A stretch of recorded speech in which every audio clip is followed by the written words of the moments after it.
بسم اللہ الرحمن الرحیم۔ السلام علیکم، میں ہوں اعجاز علی اور خوش آمدید کہتا ہوں آپ کو اپنے چینل میں۔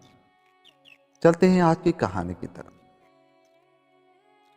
اس ملک پر ایک بادشاہ حکومت کرتا تھا جو بہت نیک اور خدا دوست انسان تھا۔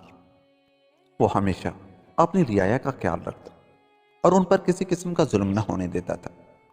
بادشاہ کی اس نیکی کی وجہ سے رعایا اس سے بہت خوش تھی اور ملک میں چاروں طرف امن کا دورہ تھا۔ بادشاہ کی یہ عادت تھی کہ وہ ہر روز شام کے وقت پورے شہر کا چکر لگاتا اور رعایا کا حال احوال پوچھتا۔ ایک روز جب بادشاہ رعایا کی خبر گیری کے بعد واپس محل میں لوٹا تو وہ بہت تھک چکا تھا۔ چنانچہ وہ محل میں آتے ہی بستر پر لیٹ کر سو گیا۔ اس رات بادشاہ نے ایک خواب دیکھا کہ اس کے محل کی چھت پر ایک لومڑی الٹی لٹکی ہوئی ہے اور چھت کی کڑیاں ہل رہی ہیں۔ بادشاہ جب نیند سے بیدار ہوا تو اس کے ذہن پر اس خواب کا بہت اثر تھا، جس کی وجہ سے وہ بہت پریشان ہو گیا۔ چنانچہ اس نے پورے ملک میں اعلان کر دیا کہ جو شخص اس خواب کی تعبیر بتائے گا اسے منہ مانگا انعام دیا جائے گا۔ بادشاہ کا یہ اعلان سن کر بہت سے نجومی بادشاہ کے پاس آئے، لیکن ان کی بتائی ہوئی تعبیروں سے بادشاہ مطمئن نہ ہوا۔ اسی ملک میں ایک شخص ایسا بھی رہتا تھا جو سارا دن یوں ہی بیکار بیٹھ کر مکھیاں مارتا رہتا تھا۔ اس شخص کا نام جمال تھا۔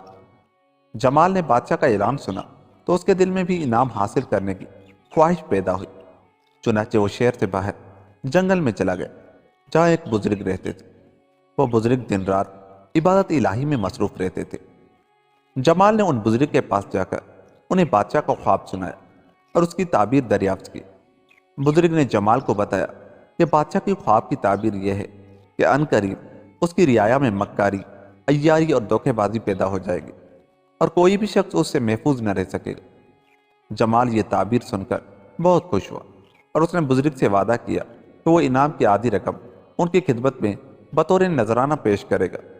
اس کے بعد وہ بادشاہ کے محل میں جا پہنچا اور اس کی خدمت میں حاضر ہو کر اس کے خواب کی تعبیر سنائی۔ بادشاہ نے یہ تعبیر سنی تو وہ مطمئن ہوا اور جمال کو بہت سا انعام و اکرام عطا کیا۔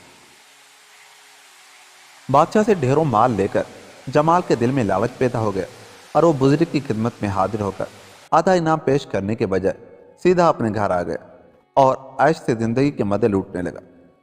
اسی طرح کافی عرصہ گزر گیا۔ ایک رات بادشاہ نے ایک اور خواب دیکھا کہ اس کے محل کی چھت پر ایک ننگی تلوار لٹک رہی ہے جس سے خون کے قطرے ٹپک رہے ہیں۔ یہ خواب دیکھنے کے بعد بادشاہ پہلے سے زیادہ پریشان ہو گیا۔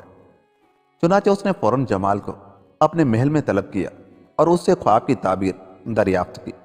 جمال خود تو کچھ نہ جانتا تھا، اس لیے وہ اسی وقت خواب کی تعبیر نہ بتا سکا۔ چنانچہ اس نے بادشاہ سے 3 روز کی مہلت مانگی۔ بادشاہ نے جمال کو 3 دن کی مہلت دے دی اور ساتھ ہی یہ بھی کہا کہ اگر تم اس خواب کی تعبیر نہ بتا سکے تو تمہارا سر قلم کر دیا جائے گا۔ اب تو جمال عجیب مصیبت میں پھنس گیا تھا۔ اسے یقین تھا کہ جنگل والے بزرگ ہی اس خواب کی تعبیر بتا سکتے ہیں، لیکن وہ دل میں سوچ رہا تھا کہ وہ ان بزرگ کے پاس کس منہ سے جائے۔ وہ ان کے حصے کی رقم تو پہلے ہی ہڑپ کر چکا تھا۔ آخر 2 دن سوچنے کے بعد وہ ہمت کر کے پھر بزرگ کے پاس جا پہنچا اور ان سے اپنے کیے کی معافی مانگی اور بادشاہ کے دوسرے خواب کی تعبیر دریافت کی۔ بزرگ نے جمال کو معاف کر دیا اور بادشاہ کے خواب کی تعبیر یہ بتائی کہ عنقریب دشمن ملک کی فوجیں بادشاہ کے ملک پر حملہ آور ہوں گی اور خوب خون ریزی ہوگی۔ چنانچہ بادشاہ کو ابھی سے اپنی فوجوں کو متحد کر کے مقابلے کی تیاری کر لینی چاہیے، فتح انشاءاللہ اس کے مقدر میں ہوگی۔ جمال یہ تعبیر سن کر بہت خوش ہوا اور اس نے بزرگ سے وعدہ کیا کہ اس دفعہ وہ انعام کی ساری رقم ہی ان کی خدمت میں پیش کر دے گا۔ اس کے بعد وہ خوش خوش بادشاہ کے پاس آیا اور اسے خواب کی تعبیر سنائی۔ بادشاہ نے اپنے خواب کی تعبیر سن کر جمال کو شاباشی دی اور پہلے سے بھی زیادہ انعام اسے عطا کیا۔ زر و جواہرات کے ساتھ ہی بادشاہ نے جمال کو ایک تلوار بھی انعام میں دی۔ یہ تمام چیزیں لے کر جمال بزرگ کی طرف روانہ ہوا۔ راستے میں پھر اس کے دل میں لالچ پیدا ہو گیا۔ چنانچہ اس نے فیصلہ کیا کہ اب اس بزرگ کا قصہ ہی پاک کر دیا جائے۔ اس کے پاس بادشاہ کی دی ہوئی تلوار موجود تھی۔ چنانچہ اس نے بزرگ کے پاس پہنچ کر ان پر تلوار سے وار کیا اور اپنی طرف سے انہیں قتل کر کے چلا گیا۔ لیکن خدا کا کرنا ایسا ہوا کہ بزرگ قتل نہ ہو سکے۔ زخموں کی شدت سے وہ وقتی طور پر بے ہوش ہو گئے تھے۔ اس کے بعد 1-2 مہینے میں ان کے زخم بھر گئے اور وہ بالکل صحت یاب ہو کر پہلے کی طرح عبادت میں مصروف ہو گئے۔ کئی مہینے اور سال اسی طرح گزر گئے۔ جمال اب بہت امیر ہو چکا تھا اور بادشاہ کے خاص لوگوں میں اس کا شمار ہوتا تھا۔ بادشاہ وقتاً فوقتاً اسے تحفے تحائف دیتا رہتا تھا اور یوں وہ بڑی پرسکون زندگی گزار رہا تھا۔ پورے 3 سال گزرنے کے بعد ایک رات بادشاہ نے پھر ایک خواب دیکھا۔ اس مرتبہ بادشاہ کو خواب میں نظر آیا کہ ایک ذبح کی ہوئی بھیڑ اس کی چھت سے لٹک رہی ہے اور چھت کی کڑیاں سونے کی طرح چمک رہی ہیں اور ان میں سے شعاعیں نکل رہی ہیں۔ جمال نے بادشاہ کو پہلے 2 خوابوں کی جو تعبیر بتائی تھی وہ ہو بہو پوری ہو گئی تھی اور اسی کے مطابق حالات رونما ہو چکے تھے۔ اس کی رعایا میں حد سے زیادہ چالاکی اور مکاری پیدا ہو گئی تھی، لیکن بادشاہ نے حسن تدبیر کی بدولت انہیں راہ راست پر ڈال دیا تھا۔ اس کے بعد اس کے ملک پر دشمن کی فوجیں چڑھائی تھی، لیکن وہ چونکہ پہلے ہی مقابلے کے لیے تیاری کر چکا تھا، اس لیے اسے دشمن پر فتح حاصل ہوئی اور دشمن کو شکست دے کر اس نے ان کے ملک پر بھی قبضہ کر لیا تھا۔ اب اس کے ملک کی حدیں بہت وسیع ہو گئی تھی اور یہ خوشحالی اور امن و سکون سے زندگی بسر کر رہی تھی۔ بادشاہ جمال سے بہت خوش تھا کیونکہ اس کی بتائی ہوئی تدبیریں بالکل سچی نکلی تھی۔ چنانچہ بادشاہ نے جب تیسرا خواب دیکھا تو پھر جمال کو طلب کیا اور اپنے خواب کی تعبیر پوچھی۔ اب تو جمال بہت ہی پریشان ہوا۔ جن بزرگ نے اسے پہلے خوابوں کی تعبیر بتائی تھی انہیں وہ اپنے ہاتھ سے قتل کر چکا تھا۔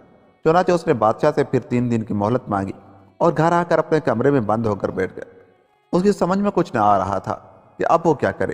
آخر وہ تنگ آ کر گھر سے باہر نکلا اور اسی جنگل کی طرف روانہ ہو گیا، شاید کوئی اور بزرگ مل جائے اور اس کی مشکل آسان کر دے۔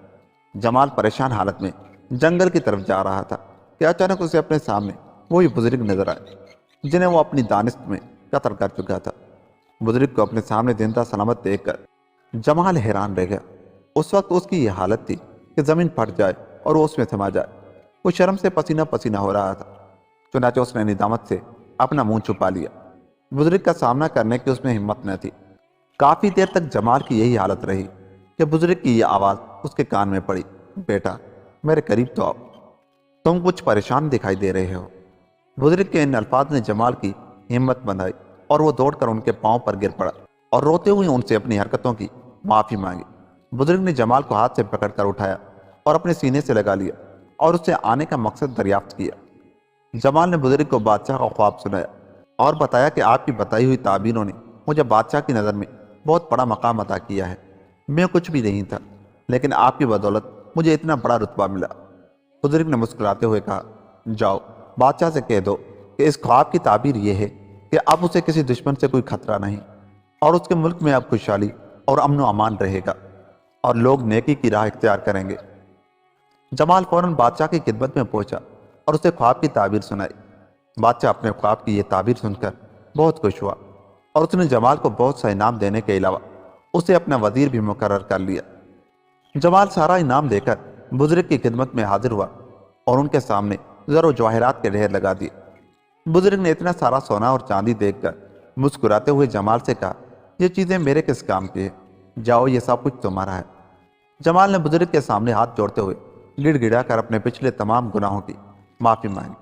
بزرگ نے کہا کہ تم نے جو کچھ بھی کیا ہے اس میں تمہارا کوئی قصور نہیں، کیونکہ ایسا ہونا ہی تھا اور یہی بادشاہ کے خوابوں کی تعبیر تھی۔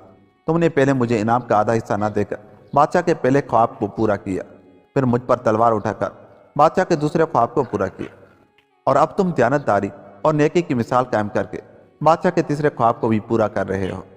جاؤ اور خوش رہو، مجھے ان چیزوں کی کوئی ضرورت نہیں ہے۔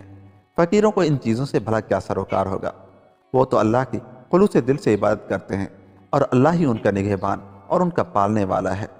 بزرگ نے یہ کہا اور پھر عبادت میں مشغول ہو گیا اور جمال اپنے گھر آ گیا اور ہنسی خوشی زندگی بسر کرنے لگا۔ یوں یہ کہانی بھی ختم ہوئی۔ دوستو، اگر آپ کو ہماری یہ کہانی اچھی لگی تو جاتے ہوئے ہمارے چینل کو سبسکرائب کر لیں۔ ملتے ہیں کسی ایسی ہی کہانی کے ساتھ، تب تک اپنا بہت سا خیال رکھیے گا۔ اللہ نگہبان۔